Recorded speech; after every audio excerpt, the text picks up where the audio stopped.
an article that was written about my capacity as a mayor, capacity as a pastor. The article is not who or what I am. Now, his suicide came after police was notified to do a welfare check. They began tailing his car. He exited the vehicle, pulled out a handgun, took his own life. But what is eerie about this, guys, is he did an interview in March of this year. And when he was speaking about Smith Station, he was saying that their number one problem is suicide. He said, it is sad. I think a lot of us come from the military, and it has something to do with social media and the reality of that. He said that's the number one problem that they had in their town. So that was really eerie. And just as a FYI, 1 in 7 transgender people are not open about their gender identity to people in their family. In addition, 51% have reported hiding or disguising their LGBTQ status at work because of fear of discrimination. So I thought this is interesting because last week you guys had a story where you were talking about, remember Santana was saying, when are you too old to be gay? And although, we were talking about it, one of the points that was brought up was people, how they hide, their identity, and come out when they're older. So this is a really sad story to see this happen. Yeah, very sad. I mean, what should happen to somebody who outs somebody like that? Because it's their personal life. It's how, like he said, he did it to relieve stress or whatever the reason he said. But if somebody outs that person and that person doesn't want to be outed, he doesn't want to be put out there like that, what should happen to that person that outs him? I mean, I don't think there's no laws on the book about outing people, is it? I don't know. Yeah, I'm not aware of any laws on the book, but I am aware, something called liability, and being that, it's an 1819 News is an actual entity. The family certainly can, look to see, what. Right. If there's any liability associated with that. Funeral services are scheduled this week. So, maybe they will, look into that. Absolutely. All right. Well, let's talk about Tyson and chicken. Yeah, this is really important. Tyson recalls 30,000 pounds of chicken nuggets. They are voluntarily recalling about those dino-shaped chicken nuggets. So if you buy those for your kids, some consumers have found small metal pieces in their patties. Now, the recall was announced Saturday. It's for the 29-ounce plastic baggies that says fully cooked fun nuggets, breaded shaped chicken patties. Those bags have a best use date for September 4th. They were sold in Alabama, California, Illinois, Kentucky, Michigan, Ohio, Tennessee, Virginia, and Wisconsin. So if you bought those chicken nuggets, throw them out. Now, I know folks got those in the house for their kids. Absolutely. What But what Trick Daddy said a long time ago here on the Breakfast Club, stop chicken nuggeting them kids to death. Right? Is that what he said? Yeah, stop chicken nuggeting them kids to death. I ain't gonna lie. Sometimes that's just easy, especially when mom's not there and dad's there. Look, you're gonna get these chicken nuggets. All right. That's crazy. Hopefully nothing to happen to any of those kids because they can, that's very scary. They said because there's metal in them? Yeah, they found small metal pieces. Jesus. In the patty. So, and wanted to give everybody before we close out just what's coming up for the week. So we have Trump on the stand today. Local elections are tomorrow, guys. So pay attention to your local elections. That what matters way more to me than the federal level. And then on Wednesday we have the third Republican debate. So we'll be covering all that this week on Front Page News. All right, thank you, Tez. Absolutely. We'll see you in a couple of minutes. Now, everybody else, get it off your chest. 800-585-1051. Let us know how your weekend was. Did you have a good weekend, great weekend? What did you do? Call us up. 800-585-1051 is your chance to vent. It's the Breakfast Club. Good morning. The Breakfast Club. It's a new day. This is your time to get it off your chest. Wake up. Whether you're mad or blessed. It's time to get up and get something. Call up now. 800-585-1051. We want to hear from you on the Breakfast Club. Hello, who's this? Yo, this Tone. Tone, what up? Get it off your chest, Tone. What up, man? DJ Envy. What up, Charlamagne? Peace, King. How you? Let y'all know I'm good, bro. Let you know, bro. My mom, she really do not like y'all at all. But what? Y'all one of my favorite shows for real in the morning. I'll be listening to y'all driving my truck while I'm driving my truck. Feel me? I think that is I think that is a very realistic thing you just said, because the reality of life is 3 people gonna like you, 3 people not gonna like you, and 4 people don't even give a damn. That's the rule of 10. Always remember that. 3 people gonna like you, 3 people not gonna like you, 4 people don't even give a damn. Why your mom don't like us though? She just don't. She think y'all jerk. And I always hit her with the yo, yo, yo, yo, yo, yo, yo. Like when she answered the phone, I'll be like, yo, yo, yo. And she hangs up on me so fast, bro. She might be right though. Well, tell your moms we love her. I don't love her because I don't know her. See, I'm not gonna lie like that. everybody, man. Tell your moms we love That's her. not true. I don't love everybody. But she's an older woman. We Yo, love you should her. love my mom. She a good woman. I'm sure now, she now, is. Now she got a reason to call you in Jersey. But I don't know her. Like, that's crazy. I hate when people do that generic stuff. Yo, man, I love her till I love her. I don't know her. I ain't gonna tell you her name, but put the respect on her name. You heard? I sent her nothing but healing energy. Healing. Yo. I appreciate it. Y'all have a good day. Have a good one, Tony. Hello, who's this? Shatima with a T. Okay, Shatima with a T. Get it off your chest, mama. Hi, I don't have anything to get off my chest, but I just wanted to call and wish my daughter a happy 21st birthday. I am so proud of her. She's a senior at the University of Delaware, and she's doing her thing. There you go. University Salute of to her. Delaware. Salute to her for surviving Delaware. Oh, stop it. Yeah, University of Delaware. She's a senior. Her name is Janiyah Hodge. Peace, Janiyah Hodge. Peace, Janiyah. Hope she go out there and do great things in this world. Absolutely.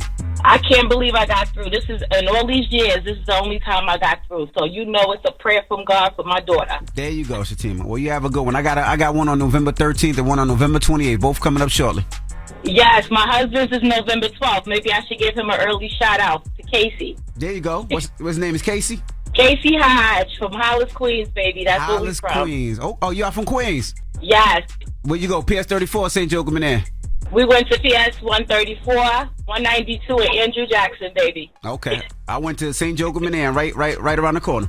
Oh, okay. Have a good one. All right. man. Thank y'all for taking the call. All right. Get it off your chest. 800-585-1051. If you need to vent, hit us up right now. It's The Breakfast Club. Good morning. The Breakfast Club. Wake it up. This is your time to get it off your chest. Keep calling. 800-585-1051. We want to hear from you on The Breakfast Club. Hello, who's this? Yo, this is Lee. Good morning, DJ Envy. Lee, what's up? Get it off your chest, mama. Get it off my chest. I want to tell these white people, keep your white privilege. Don't come in my job trying to get me fired. It's holiday time. Change for change. Change for change. Keep that attitude. I'm calling this white privilege out before the New Year's out. Don't come in my job with your fake tears crying, trying to get me fired, because I'm going to spaz on you, and then I'm going to walk out and I'm going to quit. Where you work at, Lee? Oh, I just quit on Saturday. Where did you? I don't work there. Oh, you quit so you didn't end up hurting somebody. Oh, no, I quit because I went to the NAACP and the EEOC because these white privilege ass crackers is racist, and I'm not having it. Where did you work? Change for change. Change for change. They try to get the bitch fired right before the holidays. Can y'all check on my grandson? I don't know why you keep shouting out our change for change, but thank you, because the Breakfast Club's change for change is back, and it's all about making the holidays extra special for our listeners. There you go. Yes. Claire, good morning, Claire. Hey, hi, DJ Indy. Good morning, mama. Hi, how you doing? I'm doing well. How are you? I'm doing good, thanks. I love you guys. I watch you guys every day.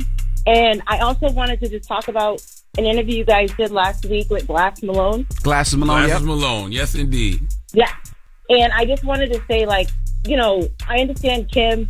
Every time someone brings up Kim Kardashian, it's like, oh, well, she got rich off a sex tape or blah, blah, blah. And it's just like, let's move on. She was 23 years old. It was consensual. Her and Ray J go together. She's not doing that for a living. She's moved on. Move on. And also, too, by the way, man, you know, it's not like other people didn't make sex tapes. It's just that other people didn't have the strategy, the business plan, and the hustle to make millions of dollars off their sex tapes. Clearly, she did. Yeah, but she only did it one time. She's not making it for a living. That is very true. Let it go. You don't become Kim Kardashian or build what the Kardashians build if all you got is a sex tape to stand on. That's true. And also, too, make sure y'all subscribe to Glasses Malone podcast, the No Ceilings podcast on the Black Effect iHeartRadio podcast network. Hello, who's this? What's poppin', Breakfast Club? This is Front Page. Yo, what's going on, y'all? What up? Get it off your chest, brother. Yep, really quick, man. Listen, I don't know who I got to talk to, if it's Eric Adams or whatever the case, but I'm a New Yorker. 25-mile-an-hour zones all over New York is ridiculous for me, man. This is crazy. I'm in a stick shift. I can't do 25. Nobody wants to do that, man. And there's cameras everywhere. And there's speed cameras everywhere. Yep. Yeah, but how fast do y'all want to drive through the actual city? You can. It's only but so much.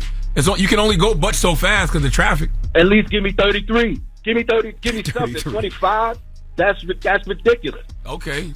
It's ridiculous. I'm pretty sure you can get away with 30. No, because anything, I think it's 5 over, they give you a ticket. So if it's 25 and he's doing 30, you get a ticket. You're going to get that ticket in the mail. Second gear, I'm done. And can I do one more thing, guys? Yes, sir. First and foremost, rest in peace, Fred the Godson. We are never going to forget. Mm-hmm. And I want to put it out there for the Toscano brothers. We got a movie coming out. It's going to launch in Shack Theaters.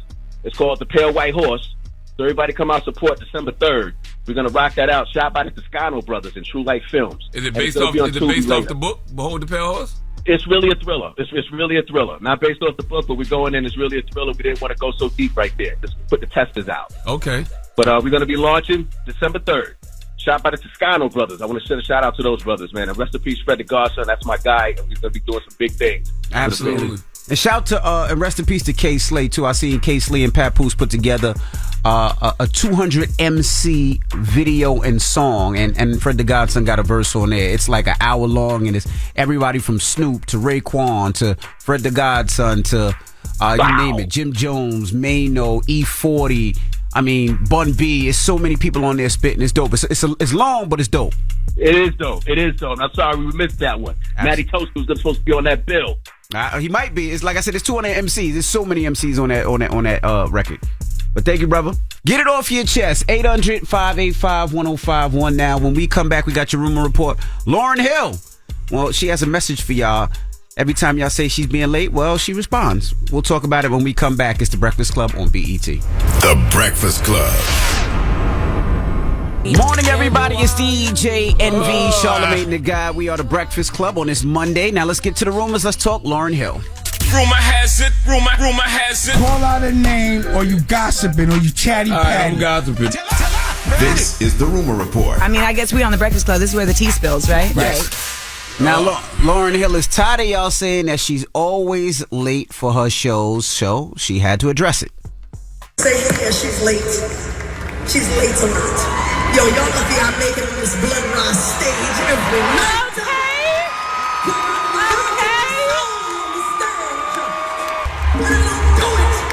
I don't do it because they let me do it. I do it because I stand here in the name of God and I do it. Who surrounded me with family and community when there was no support, when the album sold so many records and no one showed up and said, hey, would you like to make another one? So I went around the world and I played the same album over and over and over again, because we're the survivors, and we're not just the survivors, we're the thrivers. Well, question, isn't she often late? Like, nobody's making that up. That's not a false narrative, right? No. Everybody who says that they went to go see a show said she was late. Was she late to that show? Is that why she addressed it? I'm not sure. Oh. I mean, listen, man, you know, it just seems like Lauryn is in rare air because she's like one of the only artists alive that can treat her fans terribly and folks still love it. I got love for Lauryn Hill, and I understand how hard it is to mentally and emotionally work yourself up to show up to things. But if you are constantly late, it's still unprofessional, right? Absolutely. Yeah, if you take on the responsibility to be somewhere and provide a service, then you have to be there and provide that service. Like, you know, I've heard stories of folks waiting 2 and 3 hours for Lauryn, and some people don't have the luxury of waiting. That's right. And they be having to leave. So, and Lauryn should really, truly show up for her fans. On time. Yeah. On time. You can't tell them I'm lucky that I even make it here. No, because people have schedules. They have babysitters. They have times that they can allot to make sure they can see your performance. And why would they cheer for that? I don't know. Why would they cheer? If she was late and then she's telling y'all lucky I even made it here, that's nothing to cheer about, because the reality is, she should feel blessed and lucky that her fans still care enough to wait for her after all these years. Well, I don't know if you remember, I think last week a woman called and said that she couldn't see actually Lauryn Hill because she had to go. She had to leave. She had work in the morning and she had kids and she couldn't leave, and she paid this money and she really wished that she would have been able to see them. Love Lauryn Hill to death, but you can't take advantage of the folks of the love that folks have for you. Absolutely. Now, J. Cole, he was doing a podcast with Lil Yachty and talks about he doesn't charge for features. Yo, bro, it's just a bar, bro. Like a lot of my bars be really on point, but man, that's just a flex. I'm not gonna charge $2,000 a word. I don't even charge for the word. I'm doing this because I'm inspired to do it, and and that's a cool way for me to address. Like, there's a thing going on that think I get $2,000 a word. Like, bro. I thought you could have because back home calculating like that. Yeah, for sure, bro. Nah, I'm not charging it because, you know, I want to be on the song. You know what I mean? Like, I wouldn't do that. I respect it. That keeps you honest. That keeps you honest because that way every feature you do is a feature you actually want to do. And like he said, you got to be inspired to do certain things. So you might hear a beat and that inspiration hits you and you're like, oh, I want to jump on this. But, you know, when somebody comes to you with a bag and says, hey, I would like for you to get on this, you might, you know, compromise yourself sometimes. That's right. Because you can do it. He's a rapper. He's a dope rapper. So he can write to anything, I'm sure. Now he also talks about the Kendrick Lamar collab album that never happened. Gang of beats I did. I gave him. Some of them, like, maybe had a hook on them and a verse, this, that, and the third. So he took them. And, you know, in that moment, we talked about, yo, bro, we should do a project. You know what I mean? Like, at that time, he not on like that. But I'm with him. I had met him. I think at that time, him being so excited, because that's a look for him at that point.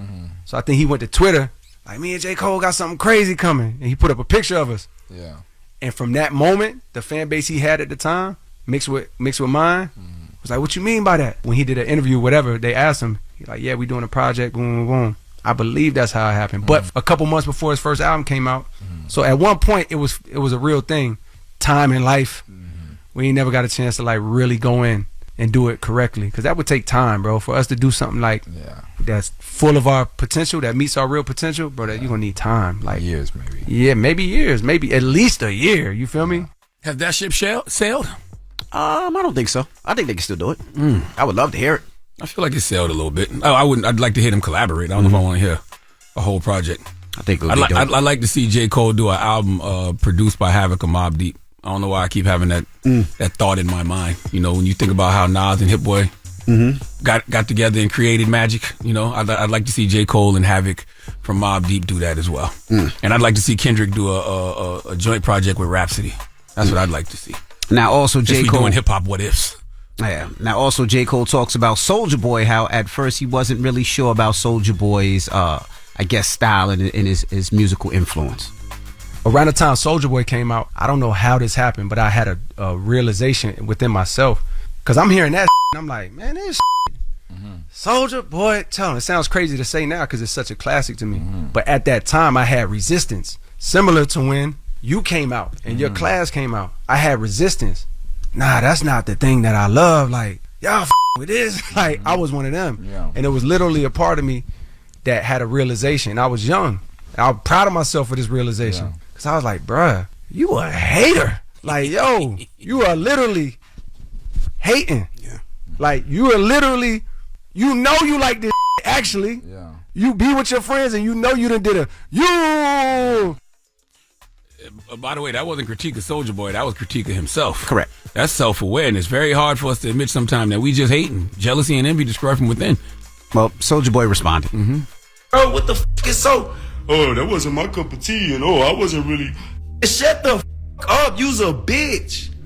They ain't gonna talk about, I was a hater. Yes, you was a hater. We don't have to know. You don't have to tell the whole world you was hating on me, bro. We don't care. What the f***? That's like me going on a podcast right now and be like, man, this J. Cole look dirty as f***. He need to go wash his dreads. Feel like he stink. I ain't never listened to none of his music. When we was in the trap, we was listening to Gucci Mane and Young Jeezy. Like, bro, who gives a f*** about my opinion, bro? Keep it to yourself. Oh, man. You can't tell someone how to react ever. Right? But that was a little bit much. That was a little too far. But come on, Soulja. They didn't have the first part. The first part, he started slow. He was like, nah, I respect J. Cole for what he said. And then he just went totally left. I respect what both of them said. You know what I'm saying? You can't tell somebody how to react. But he wasn't dissing Soulja Boy. He was not dissing Soulja. He was just saying, this is what I thought at first. But I rock with Soulja Boy. I F with the music. He wasn't dissing Soulja. That was critique of him. That was critique of himself as a person. J. Cole. Yes, but I understand where Soulja coming from. You ain't got to tell everybody you was hating on me. But if he's saying that, the critique himself, yes, I don't have a problem with it. All right, well, that is your rumor report. Now, when we come back, we got front page news. Teslin Figaro will be joining us, so don't go anywhere. It's The Breakfast Club. Good morning. The Breakfast Club. Your mornings will never be the same. Morning, everybody. It's DJ NV, Charlamagne the Guy. We are The Breakfast Club. Let's get in some front page news. What up, Ted? What's going on, DJ Envy, Charlamagne the God? Peace, Tez. Let's jump right into some front page news. Start off with sports. The Chiefs beat the Dolphins Saints beat the Bears, Vikings beat the Falcons, Packers beat the Rams, the Commanders beat the Patriots, the Texans beat the Buccaneers, Ravens beat the Seahawks, the Browns beat the Cardinals, the Colts beat the Panthers, the Raiders beat the Giants, the Eagles beat the Cowboys, and the Bengals beat the Bills. And in Monday Night Football, the Jets take on the Chargers. I'll tell you one thing, as a Dallas Cowboy fan, not making no excuses, it is very hard to beat a good team and the referees. Just want to put that out there. I mean, nobody is going to say anything about the referee who, called a flag last night. I forgot who it was against. But then when you look at, he called the flag, then he picked the flag back up. And then when you look at the replay, you can clearly see one of the Eagles players push my man in the face, and you can see why they called the flag in the first place. But you going to call it and just pick it up? What kind of sense does that make? So it's just very hard to beat a good team and the refs. NFL. Oh, sorry for your team losing. Now, let's jump right into it. Let's talk about what happened in Montgomery. You're not really sorry, but nope. Just to give an update. So we remember when the Montgomery brawl happened, everybody was making memes, talking about it, and then people just kind of fall off. They don't go back and actually follow the story. So I wanted to give you an update on 2 of the 5 suspects have pled guilty for their actions. 21-year-old Mary Todd pled guilty to harassment as a part of the plea deal. Her deal orders her to complete anger management courses, and she has to pay for the costs associated with her case. The other suspect, 48-year-old Richard Roberts, pled guilty to assault and was sentenced to 32 days in jail. Roberts will complete his sentence in a span of 4 months, as well as completing 100 hours of community service and covering court costs. Those are the white folks, by the way, because people wanted to know, what's happening to the white folks. But the other 3 suspects, including Reggie Ray, who we call the chairman, is scheduled to appear in court November 16th. So he will be charged with disorderly conduct, as well as Todd and Shipment, 2 other individuals that were involved, and they will be charged with 3rd-degree assault. So I'll follow that on the 16th to see, if he gets any punishment for hitting the chair, having a folding chair. Okay.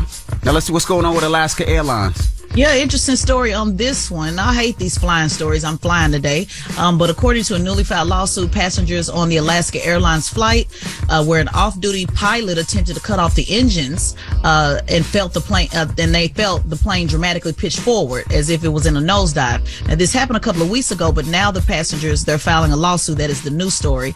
And they're filing it against Alaska Airlines and Horizon Airlines and the pilot.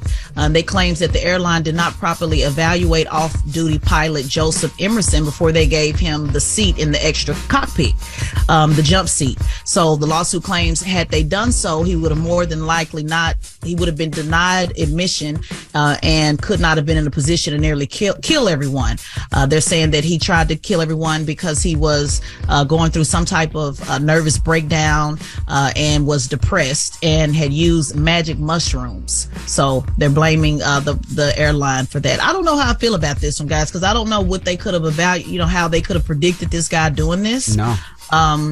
Unless there's something in his medical report that, literally says that there's some type of medical issue. I don't know if him saying he was experiencing nervous if that's in the medical report or not. So this is going to be interesting to see. I get them filing the lawsuit, but at the same time, I just, how could they? But he wasn't. I mean, from what I read, he wasn't supposed to be in that seat. Period. He was off duty. You're not supposed to be in that. You're not supposed to be in that seat if you're off duty. So that's the problem. Like, they let him fly in that seat knowing that he was off duty. He had no business in that seat. But if he's an active pilot and he works for the airline, I don't see why there would be a problem, because they have people do that all the time. He had no business being in that seat. You have to be on duty to sit in that seat. He was off duty. So he had he should not have been in that seat in the first place. Because I thought with those jump seats, that's what they're made for. That's why there is a 3rd seat in the cockpit. He's off duty. Yeah, but there's never 3 pilots. I thought they have those jump seats for off-duty pilots getting to their next flights and whatever they have to do. It wasn't for off duty, not from what I read. Well, from what I'm reading, the lawsuit is claiming about his medical condition. But I'll look and see if that's also an issue about him not being in that seat. But they're not, at least as far as what I'm reading, it's mainly about his medical condition. And that was my thing. Like, how would they determine, he could have did this as well. Right. Did this. All right. Well, that is your front page news. Thank you, Tiz. Absolutely. Well, they say he was a standby employee passenger. Okay. So what does that mean? He was supposed to work? If things didn't go well? I don't know. Well, we'll see as the lawsuit moves forward. Now you can check out Tez where, Charlamagne? Subscribe to Tez and Figaro's podcast the Straight Shot No Chaser podcast on the Black Effect iHeartRadio Podcast Network, and follow at Teslin Figueroa on all social media platforms. All right. Now, when we come back, Secretary of Transportation Pete Buttigieg will be joining us, and our sister Angela Rye, she's going to stop through to hold us down with this interview as well. So don't go anywhere. It's The Breakfast Club on BET. The Breakfast Club. Morning, everybody. It's DJ NV Charlamagne the God. We are The Breakfast Club. Angela Rye is with us as well, and we have a special guest in the building. The U.S. Secretary of Transportation, Pete Buttigieg. Welcome back. Thank you. How are you feeling, Secretary Pete? It's good to be back. Got a lot of good news here. Before you came in, I was talking about Secretary Pete about his cars, and he was saying that I seen somewhere that he likes the new Mustang, the electric Mustang, and that they said you were in it, or yeah, because I thought we should practice what we preach. We're encouraging electric vehicles, and I thought we ought to do that too. So our security detail, we had them get a Mustang Mach-E, which is how I usually get around when I'm in Washington, and it's great. My favorite part is when they took delivery of it. Mm-hmm. Part of what's standard, they get the keys, they get the paperwork, and then they get a gas card for buying gas, to reimburse that. And they're never going to need that because it doesn't need any gas. Taxpayers will never have to pay for a drop of gas going into that car. When you talk about the electric grid, right, when it comes to all these electric cars, they're hopefully focusing, I guess, in the next 5 years, they want all cars to turn over to electric. Do we have a strong enough grid to hold all those electric cars and all the electric battery cars and everything that we need? And also, when people are driving from state to state, is it enough to make sure that these people won't run out of electric and be on the side of the roads? Right. So the honest answer is we cannot run tomorrow's cars on today's grid. But the other part of the answer is that's why we're upgrading the grid and the chargers. So the president's goal is by the end of this decade, we want half of new car sales to be electric. We think we can get there. It's not for everybody. It's not for everybody overnight. Prices still need to come down, but we think we can get to half by the end of the decade. We also have to have about 500,000 chargers around the country by the end of the decade, and we're funding that. Part of what was in the president's infrastructure law is about $7.5 billion that we're using to really do two things. One is what you're talking about, where you go out on a road trip, there's going to be a gas station. Mm-hmm. We got to make sure when you go on a road trip, there's going to be a charging station. Mm. But the other piece is we got to make sure there's community charging. So if you live in a single-family home or you got a garage, then it's easy. You can just plug in your wall. Our house in Michigan, we just plug it in a regular wall plug. Correct. But if you're in an apartment building, if you're in a dense area, and especially if you're in a low or middle-income area, then it might not yet be profitable for companies to put in chargers. So we've got to make sure that we accelerate that process, put a little incentive in to make the economics move in the right direction, so that everybody has access, because then they have a chance at the savings that come from not having to buy gas. So it's definitely a process. The grid has to be upgraded too. But remember, it's also complicated and expensive to move millions and millions and millions of gallons of liquid fuel around this country every day. Mm-hmm. At the end of the day, in the long run, it's more efficient to move electrons through so to speak, through transmission lines than it is to move liquids around. But this is not going to happen overnight. It's going to be years. We're underway. We're working on it. Mayor Pete, now Secretary Pete. I'll always answer to Mayor. And I love that. And I also think that it's really interesting that the most times I hear about you is when something went wrong in transportation. For example, the railroad derailments earlier this year. And I would love for you to talk to the audience about how the railroad administration responded to those derailments. Yeah, so the one that got the most attention was in February this year in Ohio. There was a Norfolk Southern train that was carrying hazardous materials. It derailed, and in order to prevent an explosion, they actually burned off some of the material that was in there. Thankfully, there were no fatalities there, but it was terrifying for the town there called East Palestine. There was a lot of frustration, a lot of anger, and a lot of misinformation that really terrorized the community. When that happened, over time, I realized that we had to change the way we approach these. Because normally, a Secretary of Transportation doesn't go to an active hazmat site or an active crash site. Not because people in this job don't care about the issue, but because we have a National Transportation Board, it's a safety board, it's designed to be independent. They do the investigation, we do the policy.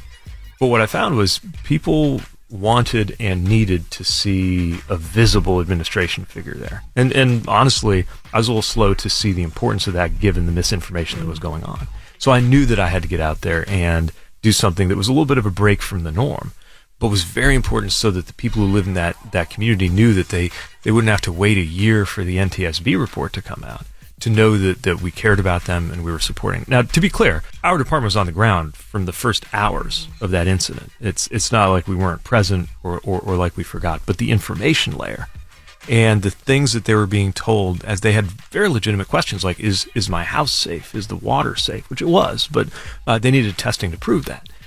Is the air safe? The community was so terrorized by that we had to take additional steps to get good information there. But here's the other thing that's really important. When I went out there, I wasn't just there to show my face. I was there to talk about safety reforms that we need.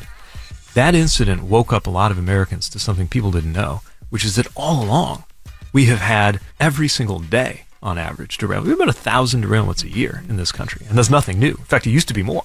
They came down from many thousands a year because of regulations. People don't always want to hear about regulations. Regulations aren't always popular, but they make us safer. And so right now, there's a bill sitting in Congress called the Railway Safety Act, a bipartisan bill, that would give my department more power to hold these railroad companies accountable.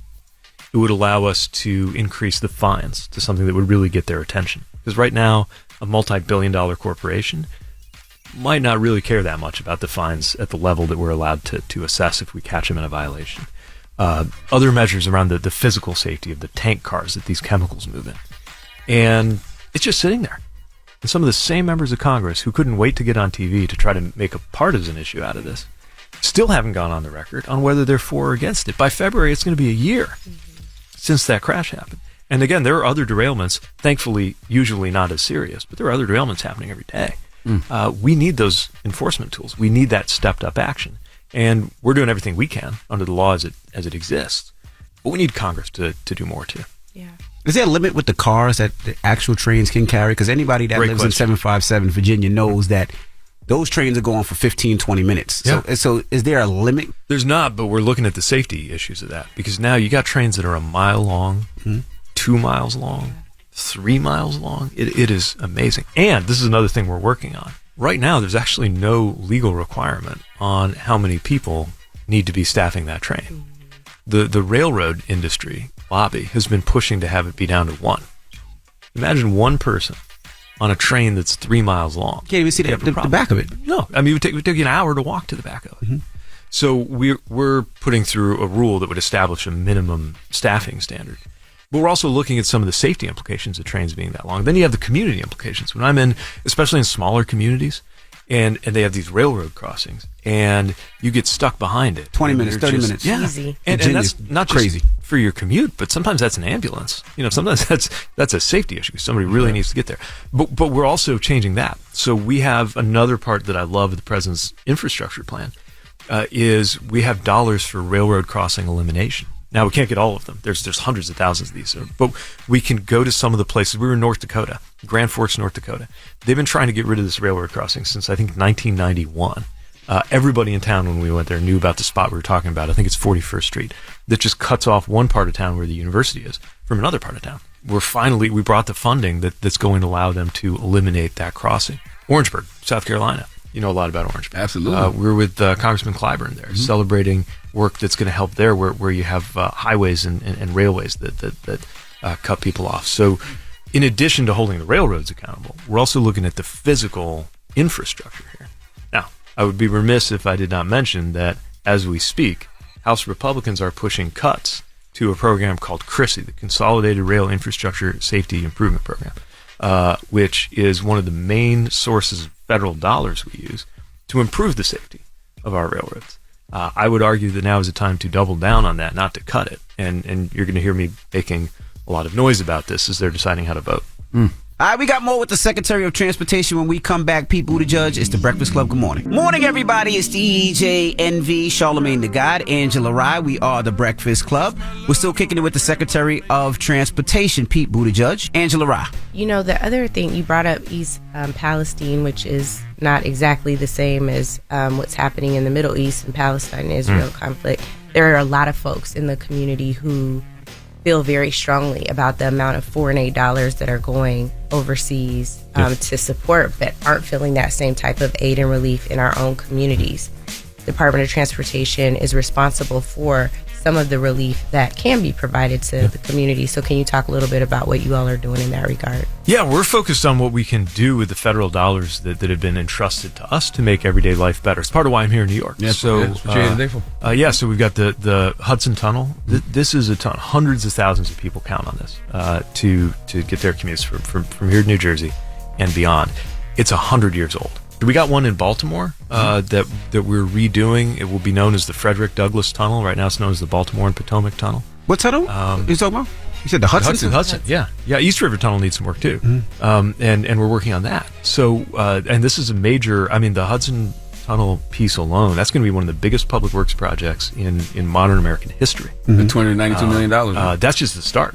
We've got billions more identified in our transit programs, and then we're gonna have more announcements to make about that. It's gonna be billions. But yeah, this $292 million piece, that's gonna do the concrete casing around Hudson Yards. That's a big piece of it, because we really need it. People count on it every day, whether they think about it or not. In fact, our goal is that people don't have to think about it. Yeah. If you're not thinking about infrastructure, if you're not thinking about whether there's a hole in the road that's going to screw up your car, or whether your train's going to be late because there's a problem in the tunnel, then you can think about whatever else you're dealing with in life. You can think about your job, you can think about your kids, you can think about your faith. Yeah, especially when all that traffic that is going to cause because of the construction. While we're doing it? All right. It's going to be bad. That's not what I had in mind, but yeah. The other thing is, if you put back on your Mayor P hat, it's not just folks getting to work. There are folks who are going to work on these projects. Yes, absolutely. And that's because look, some of these projects are going to take a while before they're done. But even during that period you're talking about, where things are delayed or backed up,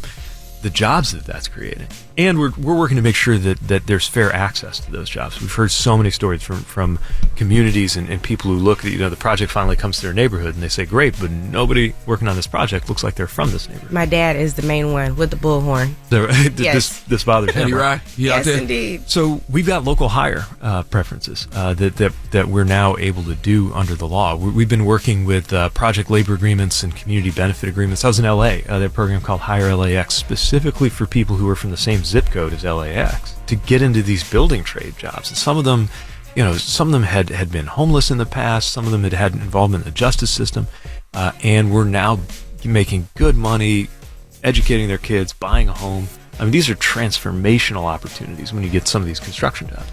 So we're really excited about that. How long will it take, though?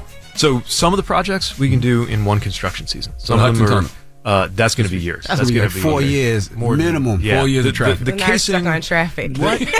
So the concrete casing, we think they can do in about 3 years. Okay. Other parts of it are going to go well into the 2030s. It's just that big of a vision when you talk about the overall connection of what's called the gateway, linking all the way there. But that's part of what we know you have to do. You have to have a portfolio of projects, from ones that are going to be done by this year to ones that some other transportation secretary is going to get to cut the ribbon on one day. But that also means a pipeline of work you can expect. And, some of these are a long time coming. The other big one that we're excited about that we're announcing is 2nd Avenue Subway, extending that out to 125th Street.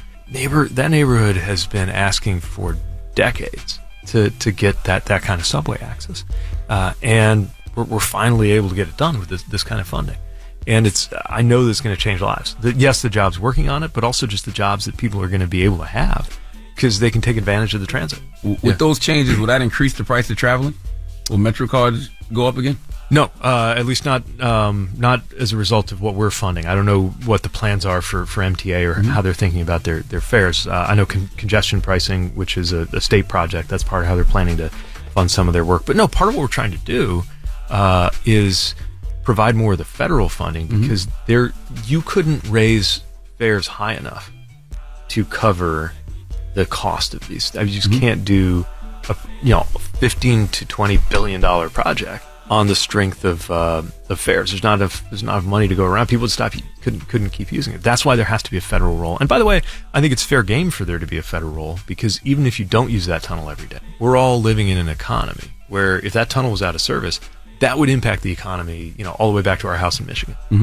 One of the other things that I think is important, we of course saw the Supreme Court decimate affirmative action for higher education earlier this year during the summer. I know the 8A program at SBA took some hits as well. This attorney that's on these cases is relentless about it. Are you at all concerned about the impacts on the disadvantaged business enterprise program at DOT and how that might impact even some of the companies who are working on projects around the infrastructure law? I am. They're coming after our DBE program too. Now, we believe that program is not just good policy, but it's legally sound. We're going to fight for it. We know that it's made a difference in terms of people getting access to these jobs and opportunities that come with it. Just yesterday, I was speaking to the National Association of Minority Contractors. They are gearing up, getting ready. And by the way, what they want is a fair shot to compete. But these are businesses that have been, over the years, you look in the past, systematically excluded. The whole basis of the DBE program, the reason why it has legal footing is that there's been a lot of proof of the disparities that have opened up. And when these businesses do get a fair shot to compete, they can do amazing work, and then they create jobs as they go. So whether we're talking about 8A, which is a small business administration program, or our own programs that go under the flagship at DBE, we're going to keep pushing because we believe in them. We're doing matchmaking. You think it's like speed dating between investors and businesses that want to grow in this way. We're doing matchmaking between people who are building transit and transportation projects and the businesses that hope to bid on it. And it's not just if you're in heavy construction, it could be you could have an accounting or legal services or professional services business that could benefit from some of the opportunities. We even upped our own goal for the federal contracts from our department, the DOT.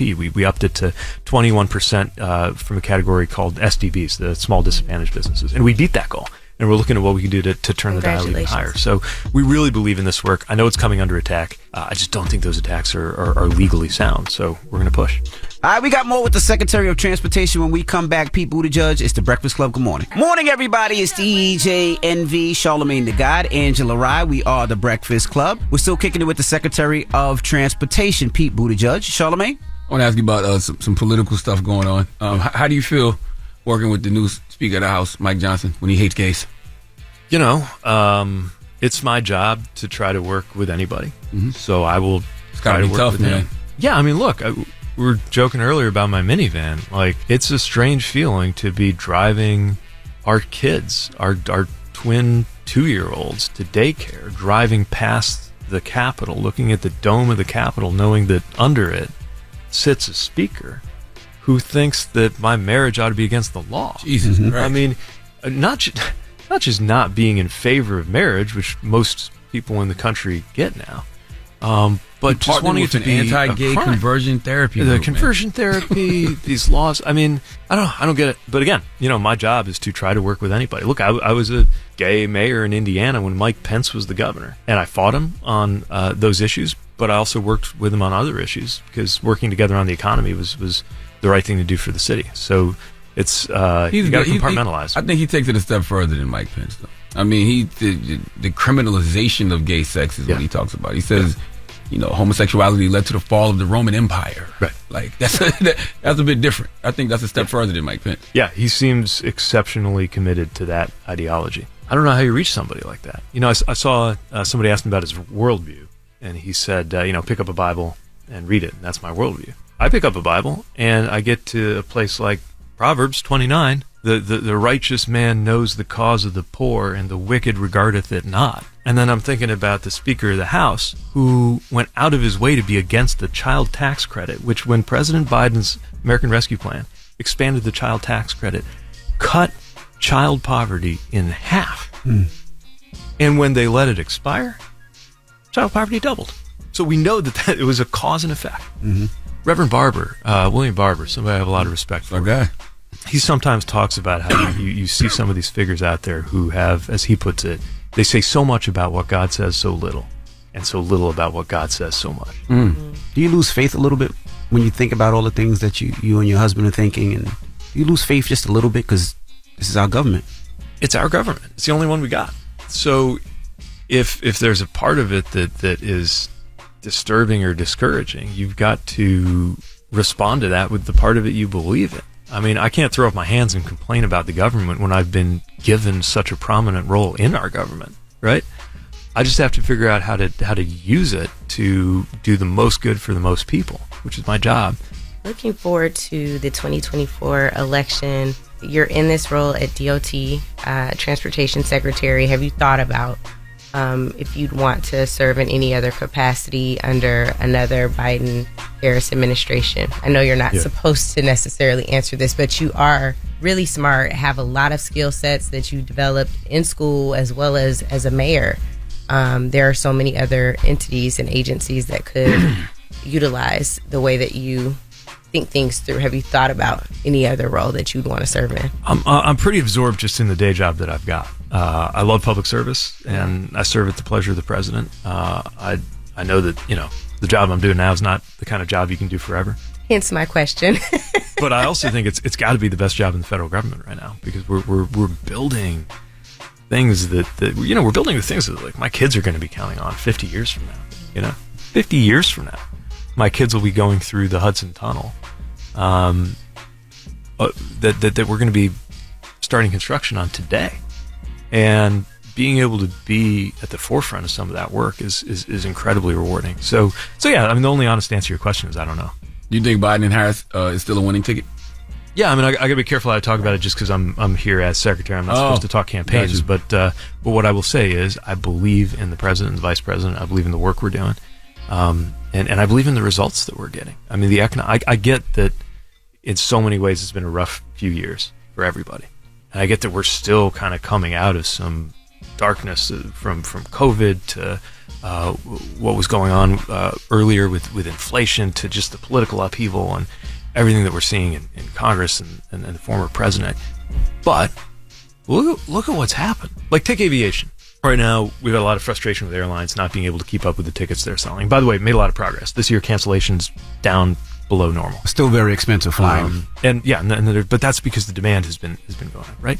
It was only 2.5 years ago that the big conversation about airlines was, are they going to go out of business? The big conversation was, how much taxpayer funding do we need to put together to make sure that the U.S. aviation sector doesn't collapse? And that was less than 3 years ago. It's November right now. Folks are starting to think about holiday shopping, Christmas presents. 2 years ago, that was just 2 years ago, we were looking at news stories of ships waiting their turn off the West Coast, and the supply chains were so backed up, people were saying Christmas is going to be canceled. And it wasn't. Like, we figured it out. We got through it. We actually had an all-time record high that year in terms of retail sales. But like, those kinds of things are happening. $35 insulin for senior. And if we didn't get blocked by congressional Republicans, it would be $35 a month insulin for everybody. And I think we can still get that done. So whether it's our transportation stuff or other sides of the house, like, the administration has a lot to be proud of, and also a lot of work to do. Can we go back to Mike Johnson for 1 second? I know you got to go, but were you ever discouraged by Christianity because of the Bible's views on homosexuality? Because a lot of those guys like Mike Johnson, they say they have those views because of what the Bible says. So were you ever personally discouraged? Yeah, I think every Christian, definitely every gay Christian, has had to contend with the ways in which the church and scripture have been sometimes weaponized or turned against people. But the parts that most speak to me have to do with protecting those who need to be protected. They have to do with infinite love.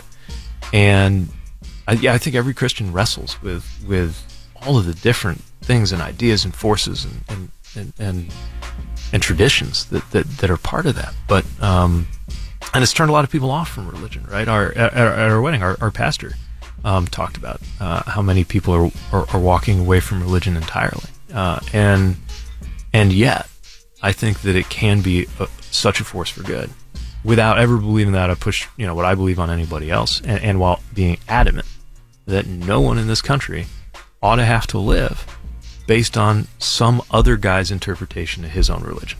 Yeah, because you referenced what Mike Johnson said earlier about his worldview. So you wanted my worldview. Yeah. Pick up the Bible. And it's like, could it be possible the Bible is an outdated worldview? Or, which chapter and verse are you looking up when you pick up that Bible? You can't pick and choose, though, right? He seems to. Yeah. He's fine with doubling child poverty, but he's got a problem with what goes on in other people's bedrooms. Yeah, it's kind of hard. It's crazy that you dislike gay people so much and your last name is Johnson. No. Shut up, man. What? I'm just saying, Secretary Anyway. Pete. Use that one, Pete. Secretary Pete, use that one. We'll file that away. Use that. Secretary Pete. You filed it away. Never to go back. We appreciate you for joining us. You know what you say? You say, yo, you know what, Mike Johnson? He needs to look at the tip of the files. You know what? I think I got to go cut a ribbon. know what? Secretary of People, we appreciate you for joining us. I'm sorry. Y'all know the tip of the phone. He does it to all of us. He does it to all of us. Thank you, Secretary of People. Appreciate you. Thank you so much. Thanks for having me on. Oh, my goodness. Angela Wright, thank you as well. It's the Breakfast Club. Good morning. Morning, everybody. It's DJ NV, Charlamagne the Guy. We are the Breakfast Club. Good morning. Yeah, salute to the Secretary of Transportation, Pete Buttigieg, for pulling up. Mm-hmm. You know? That's right. Well, it's a Monday, man. Lord have mercy. It is a Monday. Happy to be here, though. Yes. Let's get to the rumors. Let's talk Nicki Minaj. Rumor has it, rumor has it. Call out a name, or you gossiping, or you chatting. I'm gossiping. This is the Rumor Report. I mean, I guess we on the Breakfast Club. This is where the tea spills, right? Right. All right. Now, Nicki Minaj has an album coming out on the 8th of December. She wrote a note in her Instagram saying, "Dear Barbs, be sure to never..." Barbs. Who are the Barbs? I said Barbs. Who are the Bobs? Dear Barbs. Damn. She said, "Be sure to never threaten anyone on my behalf. Whether on the internet or in person, whether in jest or not, I don't and never have condoned that. We have an amazing album right around the corner, 12/8/23. It feels so surreal and euphoric. Wishing you blessings on blessings." So Nicki's saying, do not attack anybody, fans. Well, after all these years and after all the attacks the Barbs have delivered, I'm glad she finally decided to tell them to stand down. That's right. Okay. After all these years. It's good. Hopefully they'll listen. Now, Ray J's mom was rushed to the hospital after a reaction to IV therapy. IV therapy, IV treatment is this new thing that goes on that they put this IV, they come to your house, so you can go to an IV shop, and they're supposed to deliver essential vitamins and nutrients directly to the bloodstream.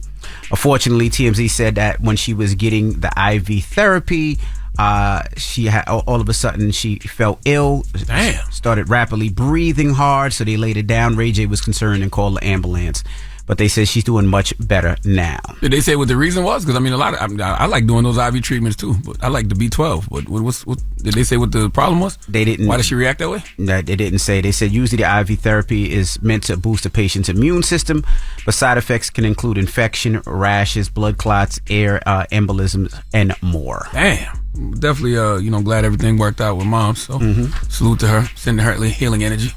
Smart thinking, Ray J. Quick on your feet there. Mm-hmm. Now, Al Pacino, 83 years old. It looks like he's going to have to pay $30,000 a month in child support. He will also give 6% of his annual gross income, in excess of $2.5 million per year, capped at $4 million or up to $90,000. Yeah, I don't want them problems when I'm 8. How old is he? He's 83. 83 years old. He shouldn't want them problems at 83 years old, man. You know what I'm saying? Yes, you still want to be getting some action, you know? But I don't want to be having no new kids, no new child support payments. I'm happy that he's able to do that with his sperm, but damn. $30,000 a month, $110,000 for, I guess, the courts and to paying for court fees, and 6% of his annual gross income. God damn. 6% doesn't seem like a lot, but when you're Al Pacino, that could be millions and millions. But isn't he just going to be? Isn't he leaving the child something anyway? Like, I'm sure it's a percentage of his estate or something. I'm sure the child is in the will. Like, sure. He has other kids too. Who's that for? And I mean, give it to the mother too. Leave something for the mother in the will too. He's 83, bro. Like, I don't want to be dealing with that kind of stress at 83. Nah. New baby mama problems at 83. Yeah. Now, Ruby Rose, Ruby Rose, she's an influencer. She's 26 years old. She posted a picture of herself on Instagram, and Paul Pierce, ex-NBA player, used to play for the Boston Celtics. He said, "My crush." Well, she responded and wrote her text and said, "Text me then," and put her number there. So people are saying that Paul Pierce is nasty for that. They said, bro is older than his jersey number, talking about my crush. People are going in on him and saying that the difference of age is he's 46 and she's 26. I don't care about this story. Okay. Not even a little bit. It sounded nasty that you even reported that. I'm just talking about Paul Pierce. They said he sound nasty. You sound nasty reporting. I'm just reporting what they give me. You did not have to report that story. You could have left it at the 3 that you did. You wanted. You couldn't wait to say that. You said Ruby Rose. Everybody knows Ruby Rose. I have no idea who that is. I said she's an influencer. I didn't say everybody knows Ruby Rose. You did say Rose. that. Did I say everybody knows Yes, you Ruby did Rose? say everybody knows who she is. You said you know who Ruby Rose is. Do you know who she is? No, I don't. Oh. Salute to her. Okay. You know? Well, who you giving your donkey to? 4 after the hour, Jordan Richardson needs to come to the front of the congregation. This is a classic example of how the energy you put out always comes back. We'll discuss. All right, we'll get to that next, so don't move. It's The Breakfast Club. Good morning. The Breakfast Club. Your mornings will never be the same. get donkey of the day. Yeah, you dumb ass. You get donkey of the day. Yeah, you dumb ass. You are a donkey. It's time for Donkey of the Day. Donkey of the day, huh? I'm gonna fatten all that shit around your eye. They want this man to throw them blows, man. They waiting for Charlamagne to tap these gloves. Let's go. They had to make the judgment of who was going to be on the Donkey of the Day. They chose you. Oh! Breakfast Club, bitches. Who's Donkey of the Day today? Yes, Donkey of the Day for Monday, November 6th goes to Jordan Richardson. Jordan Richardson was a valet in Baltimore at the Sagamore Pendry Luxury Hotel. Let me tell you something about energy. In fact, let me quote something about energy. This comes from Eckhart Tolle. The energy that you put out comes back to you. End quote. Okay, I don't care who you are, what you're doing, how you're doing it. Whatever energy you putting out is going to come back to you. I'm talking to you from experience, which is one reason I don't do the vengeance revenge thing, because whatever you are attempting to do to someone will ultimately be done to you. In fact, while you're doing and saying whatever you're doing and saying to someone, what you're attempting to do to them has already been done to you. Yes, it's already done. Trust me. Whatever energy you put out is already happening to you in real time. And that is what happened to Jordan Richardson. I mean, that energy he put out came right back to him. Let's go to CBS News Baltimore for the report, please. A valet is charged with stealing his $120,000 Audi RS7 and lying to police about it. Yeah, I never in my wildest dreams could have thought when I handed those keys over, I even tipped the valet. When he finally got it back, the car was totaled. There's a full can of gas spilled in the whole car. They dumped the whole thing like they were going to set it on fire. WJZ obtained charging documents in the case where police say the suspect, Jordan Richardson, admits taking the car and says he was approached by two men at gunpoint on Boston Street who carjacked him. Police say he then changed his story, saying he went to a car meetup at a gas station, and when he got out, someone jumped in and drove away in the Audi. And eventually he breaks and tells them, hey, I took the car, I took it to Wawa, but then it got stolen from me, and I don't know who took it, and I don't know where it's at. I don't know what they did with it. Eller says they did comp him in his room the day his vehicle was stolen and offered him another suite to come back, but he says that's not enough, and he says he's out thousands of dollars. Reporting live in Fells Point, Mike Helgren, WJZ. Now, is he a terrible valet or a terrible carjacker? This is like when your parents tell you that you're doing too much, like jack of all trades, master of none. You want to be a carjacker, a valet, you probably rap. But now you're just the main star in a short film we call Double Jacking. Okay, in other situations, a man would be excited to star in a short film called Double Jacking, especially on Pornhub. But this ain't a movie, dog. Okay, now this could just be a coincidence. I doubt it is, though, because... oh, what a tangled web we weave. Listen, man, life is about choices. This valet made the choice to go joyriding or go to the car meetup, whatever he was doing. But whatever it was, he went to go show off. Okay, you went to go show off this stolen car. So you did it for the gram. Regardless of whether you got jacked, you was going to jail anyway for car theft because you literally took this man's car just to go to a car meetup, or I don't know what it was. Either way, you went to go flex, all right? You went to go flex in another man's ride. Okay, those likes, those comments, those reposts, whatever validation you were seeking is not worth what's happening to you right now. You probably thought you was going to get cheeks by jacking another man's whip. Now you about to be in jail, giving up cheeks, jacking another man. Damn, we know what you mean. Yes, mm-hmm. Okay.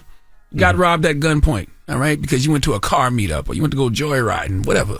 The real owner of that car probably would have never gone where this valet Jordan Richardson went, but Jordan had to go stunt real quick. He had to pull up shining one time, let people see how he living, and the people clearly liked what he pulled up, and they liked it so much that they took it from him. I'm telling you.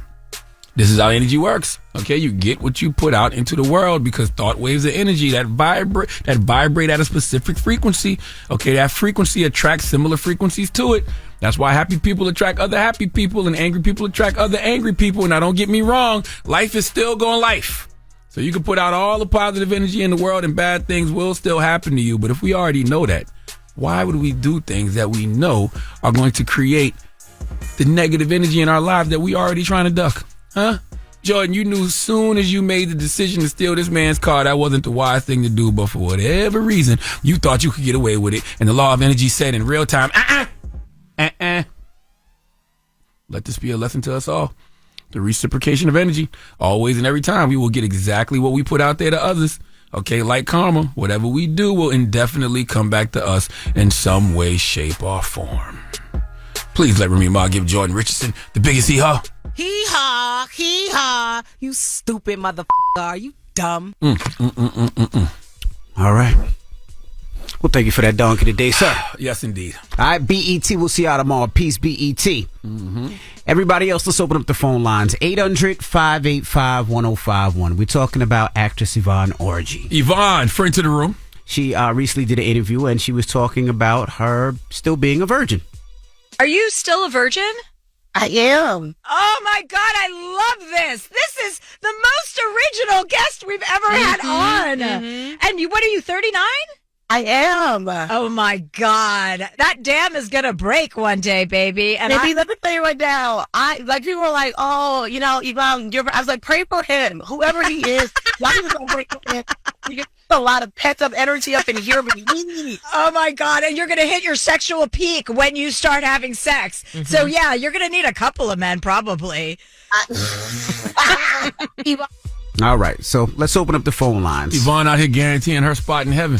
800. This shouldn't even be a story. 585-1051. This is exactly how people are supposed to live. You do know that, right? The Bible says don't have premarital sex. Are you a 30-year-old plus virgin? Going to heaven, as far as we know. If so, we'd love to talk to you. Want to know why? 800-585-1051. Are you a 30-year-old plus virgin? There's nothing wrong with that if you are. Let's discuss. You're actually doing what we're supposed to be doing. Anybody in the room? Want to talk? No? Okay. All right. 800-585-1051. Let's talk about it. Call us up right now. All the virgins out there, if you're 30 years plus, we'd love to talk to you. It's The Breakfast Club. Good morning. The Breakfast Club. Steady calling my phone. It's topic time. Call 800-585-1051 to join into the discussion with The Breakfast Club.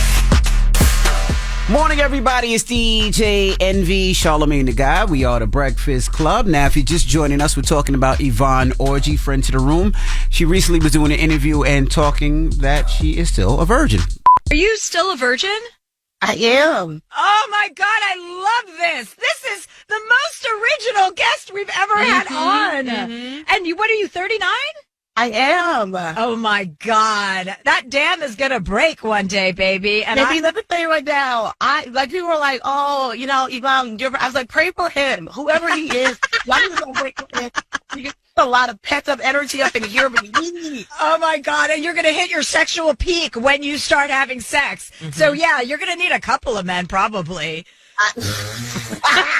Yvonne went from being a virgin to polyamory. So we're asking 800-585-1051. Would love to hear from the virgins out there. Don't look like there's a lot of virgins on the line. No, it's not too many. Here's the thing about the Yvonne Orji situation, though. She's doing exactly what she's supposed to be doing. The Bible says you should not have premarital sex. Correct. So being that she's not married, and she's not married. It's like, so she's doing what we're all supposed to be. All of us sinners, right? You know what I'm saying? Are supposed to be doing. So. Salute to her. I ain't mad at it. AJ. Good morning, DJ Envy and Charlamagne the God. Good morning. And everyone else. Are you a virgin? Nah. I'm not a virgin. I'm 31 years old. I'm not a virgin. Did we say all virgins call up? We did say all virgins call up. Okay. But people don't listen. Hello, who's this? That's 843 Slum. 843, we out here. What's happening? What's going on? What's up, Charlamagne? Don't call up here like you know virgin now. She not a virgin. All right, no, I ain't. But I do feel like ain't nothing wrong with being a virgin. So whatever it is, you need to figure out who they are, who they like, what they don't like, and respect themselves enough to make a person weak. Yeah, and the Bible says don't have premarital sex. Oh boy, can we get a virgin on the line? Hello, who's this? This is MJ. Jay, are you a virgin? Yeah, big virgin. You say you're a big virgin. How old are you, MJ?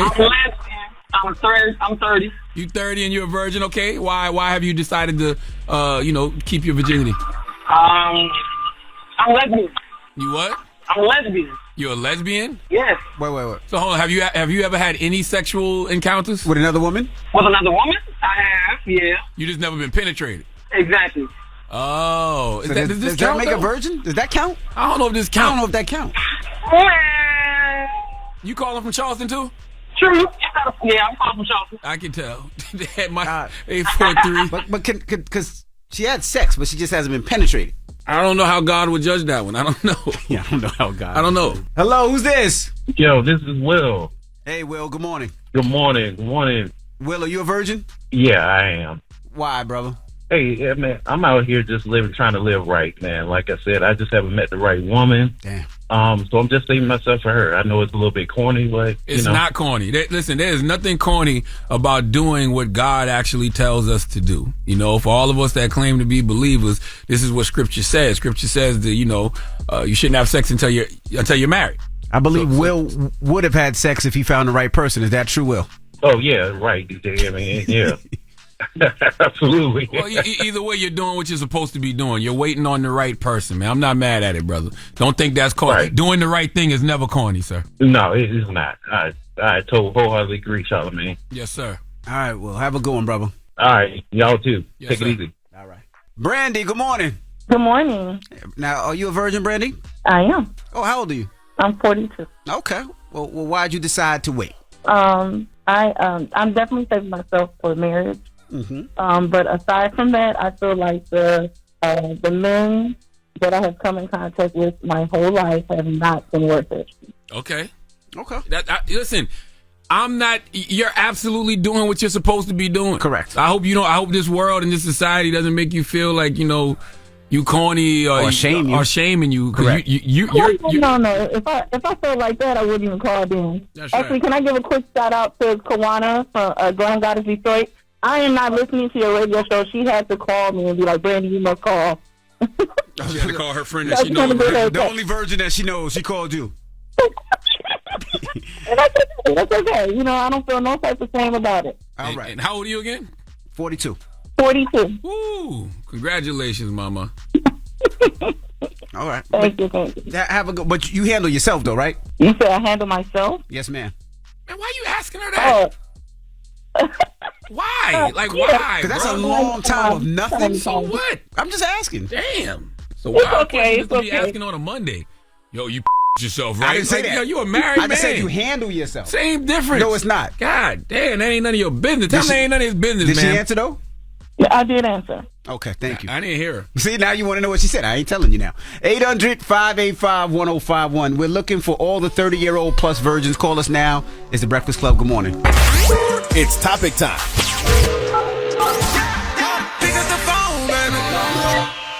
Call 800-585-1051 to join into the discussion with the Breakfast Club.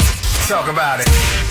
Morning, everybody. It's DJ NV, Charlamagne the Guy. We are the Breakfast Club. We're taking your calls, 800-585-1051. We're looking for all the 30-year-old plus virgins.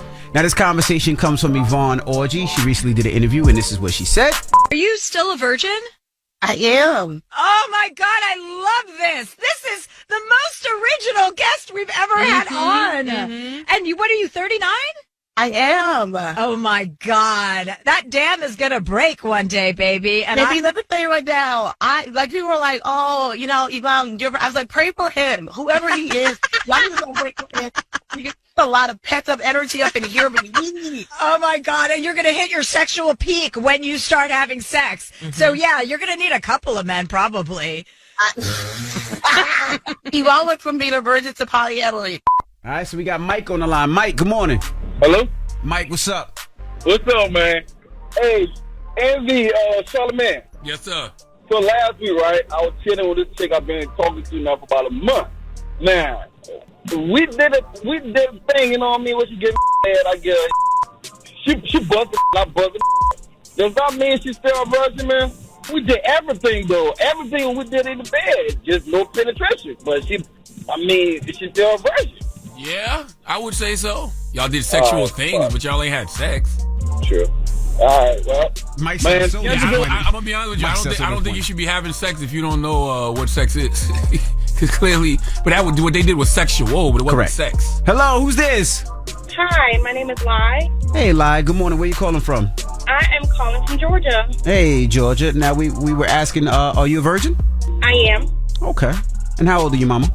I'm 30. 30? Okay. Well, why? We like to ask why. Okay, so one of the reasons was I was abused at age 6 by a family member.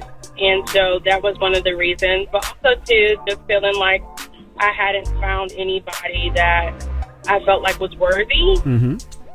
So that's my main reason. Oh, I totally understand. You're not saying nothing wrong. You're not saying nothing wrong. How you doing? I'm blessed, black, and highly favored. I respect it. You know what I'm saying? I feel like, when I hear people like you talk, y'all just have a level of discipline that, a lot of us lack. I don't know if it's just discipline, I think it's everybody's preference. Yeah, absolutely. Absolutely. Discipline, preference, experiences. Well, thank you, Lai. Thank you so much. You have a good one now. You too. Hello, who's this? Hey, how you doing? Hey, what's your name? This Kenny. I was calling to see was Charlamagne blood a virgin? Because he always ass. That's what I'm trying to find out. You said about what a virgin now? Is your ass a virgin? Because you always your ass. He was your butt's a virgin. Oh, yeah. Is your butthole a virgin? That's what I'm trying to find out. Yeah, it is. I've had colonics and I've had a colonoscopy, but I've never had a... Well, you may need to go get you another colonoscopy because you know what? You always damn ass. So you need to go get you another one. Okay. Thank you. Anything else? You said what? Anything else? Yeah, I got something else to say. Don't try to get smart with me now. I didn't get smart. You always get smart with folks, but you're going to meet your match today. And I'm Kenny Lee from Memphis, Tennessee. In Memphis, we get down, so I'm letting you know your butthole needs to be a virgin if it ain't. Because you always putting folks on this and that, and I'm sick of you, and I want you to know today, okay? And I'm you today. I love you, too. Now, you don't love me, because if you love me, you wouldn't be a jackass every time I turn around. I love you. I've been trying to call in for 2 months, and I got in today. But remember, Kenny Lee, Memphis, Tennessee, I'm watching you. I'm telling you right now, y'all hanging up in folks' face and all that. Hang up in my face. I'm going to call back every day. I got y'all. Yes, sir, Kenneth Lee. We love you. We love you. Outside y'all to do co-host or whatever y'all was looking for up there. Who you think we should? Who you think we should get? Who you think should be the new co-host? I don't know. Y'all can get me if y'all got some food up there, because I love to eat. And y'all got to feed me. Them little dudes y'all be drinking and eating. Y'all want some Rotel and hot wings and all kind of stuff. We ain't got no food. I come and co-host it. I'm in the hood in Memphis, Tennessee. But, baby, I will come and shut it down. Yes, ma'am, sir. You by yes, ma'am, sir. You can call me Auntie. You call me First Lady Lee. That's going to be my new name for y'all. First Lady Lee, okay? Okay. Can you be my uncle lady? Yeah, I can be your uncle lady, dude. You got there some you money. Go. Kenny Lee. Okay. My uncle lady, Kenny Lee from Memphis, Tennessee. I'm a tip drill, though. I know how to throw it in the square. I know how to drop it like it's hot. Hey. Okay. Well, we appreciate you. I'm going to come up there and twerk for y'all. Nope. Y'all ever had anybody come in the studio and twerk? Next time Donnell Rollins is here, we're going to have you up here to twerk on Donnell Rollins, okay? Okay, well, make sure y'all invite me because I'm going to drop it like it's hot. You hear me? Yes, sir. Tell him change and make me dance. Change. Yes, ma'am, sir. Change and make it? Okay. All right. Have a good one. All right. What's the moral of that story? The moral of the story is I don't think there's anything wrong with anybody out there that's a 30-plus-year-old virgin. If you're a 30-plus-year-old virgin, for whatever reason, you're actually living the way the Bible says we should live. Mm-hmm. Okay? They literally tell us not to have premarital sex, so they not the strange ones. We are. That's right. You know what I'm saying? Absolutely. All right. Now, when we come back, we got your rumor report. We got to tell you about Suge Knight. He funded a career you might not have known about. We'll talk about it when we come back. It's The Breakfast Club. Good morning. The Breakfast Club. Morning, everybody. It's DJ NV, Charlamagne the Guy. We are The Breakfast Club. Let's get to the rumors. Let's talk the Rock and Roll Hall of Fame. Rumor has it. Call out a name, or you gossiping, or you chatty patty. I'm gossiping. This is the rumor report. I mean, I guess we on The Breakfast Club. This is where the tea spills, right? Yes. Right. Now, Friday was the Rock and Roll Hall of Fame. The inductions happened on Friday, I should say. And Missy Elliott, she was the first female hip-hop artist inducted. And, of course, the Queen Latifah, did the induction. Missy and her dear friend, her brother, her close collaborator, Timbaland, completely reinvented the sound of hip-hop. I remember being, I was on Tommy Boy Records, and then I left Tommy Boy and I signed to Motown. And one of the executives, Jomo, brought me and Shaquem in the room, and he was like, yo, you gotta hear this. And he put on 1 in a Million by Aaliyah that Missy wrote. We had never heard anything like that in our lives. See, they opened the door to new possibilities in all aspects of contemporary music, very much including rock and roll. But trust me, nothing sounded the same after Missy came on the scene. That's right. Missy actually did a bunch of hits, Pastor Does, Get Your Freak On and Work It Out. We got a snippet of that.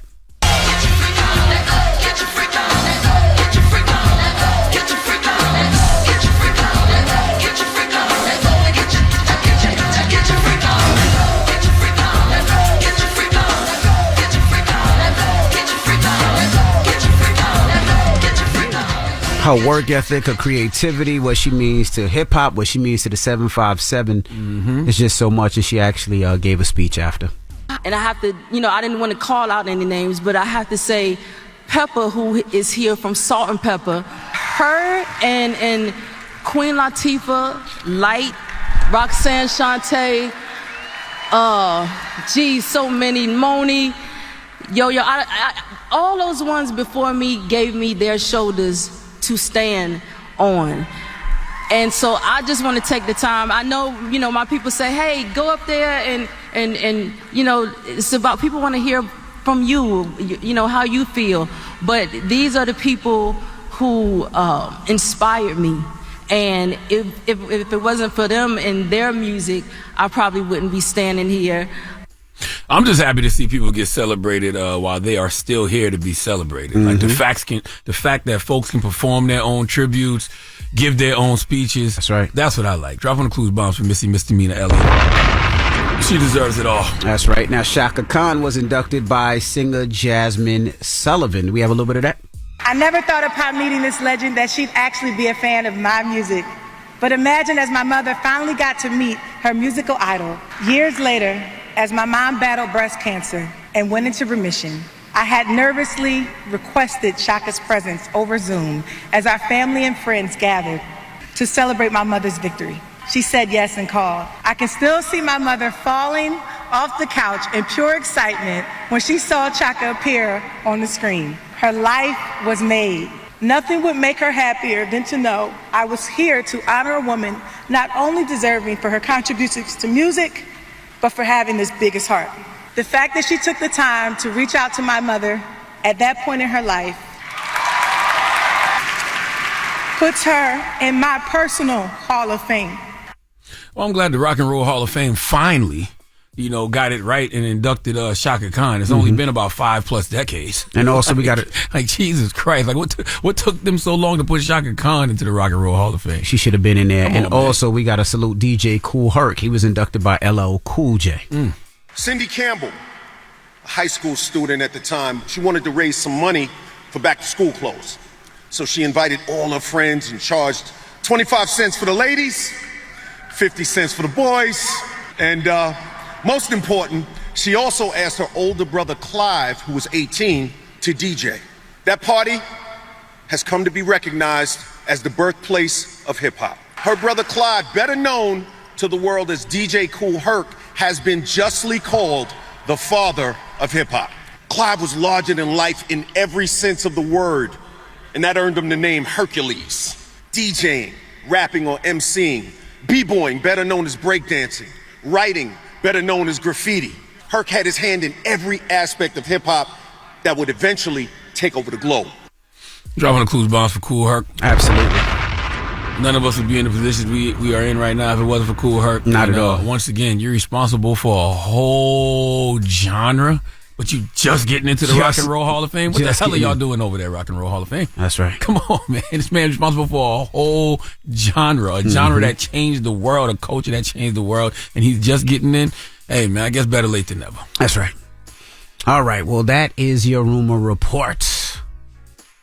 And I really think that when they talk about some of these things, I think they should be in the history books. I mean, we learn so much about history, so much about where things were created, where things started from, and I think that the foundation of hip-hop and where it started and how it started should be in these history books, too, for these kids as well. It will be. It should be now.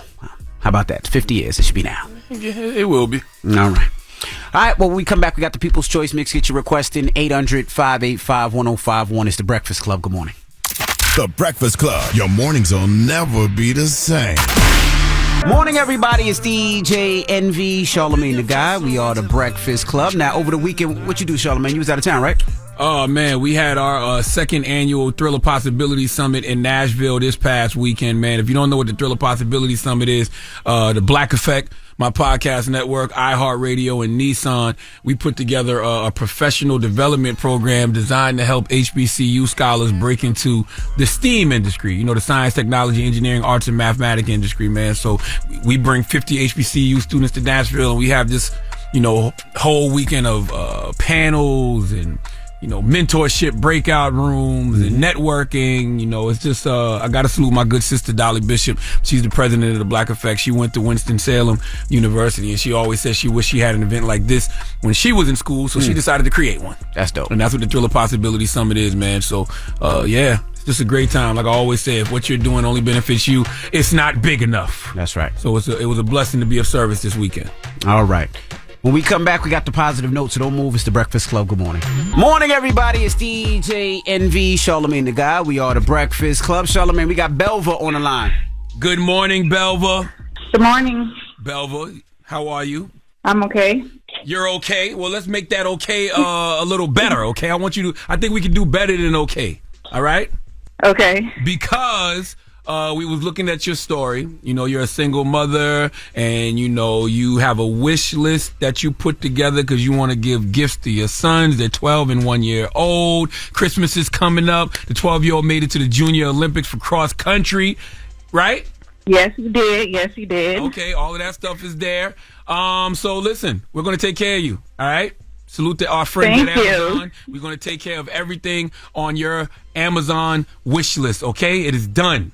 Thank you. I'm so excited. You guys just don't understand how much this helped me. Okay, so is your day doing a little bit better than okay now?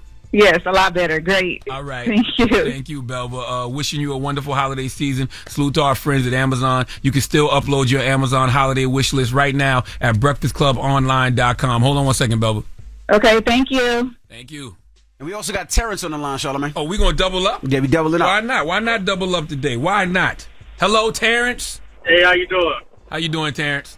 Man, I'm blessed, man. I'm blessed. Blessed, black, and highly favored. You from Mobile, Alabama, right? I am.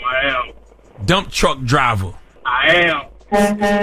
Okay. Single father of 3, 2 girls, 1 boy.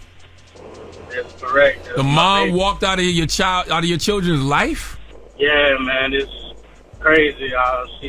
She dropped him off on the weekends like normal, and then like 2 days later, I'm supposed to pick him up. She sent me a text like she needs to focus on herself. She can't do it. And it's been going on for like 5 months now.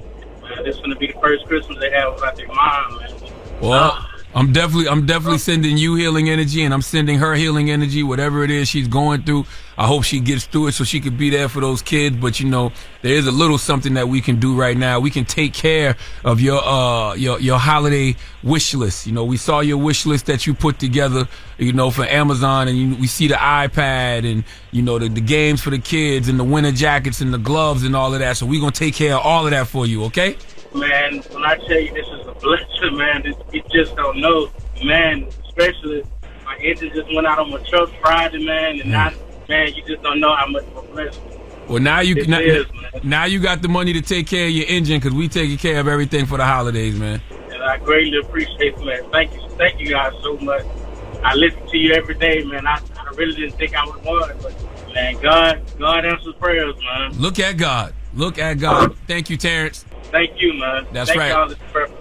All right, and we wishing Terrence a wonderful holiday season too, man. And once again, salute to our friends at Amazon. You can still upload your Amazon holiday wish list right now at breakfastclubonline.com. All right. And also we got a salute to Secretary of Transportation Pete Buttigieg for joining us this morning, Angela Rye. That's right, and the good sister Angela Rye, man. All right. Now give us a positive note. Yes, I got the positive note coming, but first I want to tell everybody, make sure you go out there and pick up Doug Melville's book, Invisible Generals. It comes out tomorrow. You can still pre-order today, but it actually hits bookstores tomorrow. That is the next book release off my book imprint, Black Privilege Publishing via Simon & Schuster. It tells the amazing true story of America's first black generals, Benjamin O. Davis Sr. and Jr., a father and son who helped integrate the American military and create the Tuskegee Airmen, man. So make sure you go pre pre-order that today and pick it up tomorrow in bookstores everywhere. And Doug will be up here this week on the Breakfast Club to talk about it. I had him on the Daily Show with me last Thursday. He'll be on Breakfast Club this week to talk about it. But the positive note is simply this. One thing life has shown me is that growth isn't for everyone. Some people want to stay the same forever, and you got to be okay with that.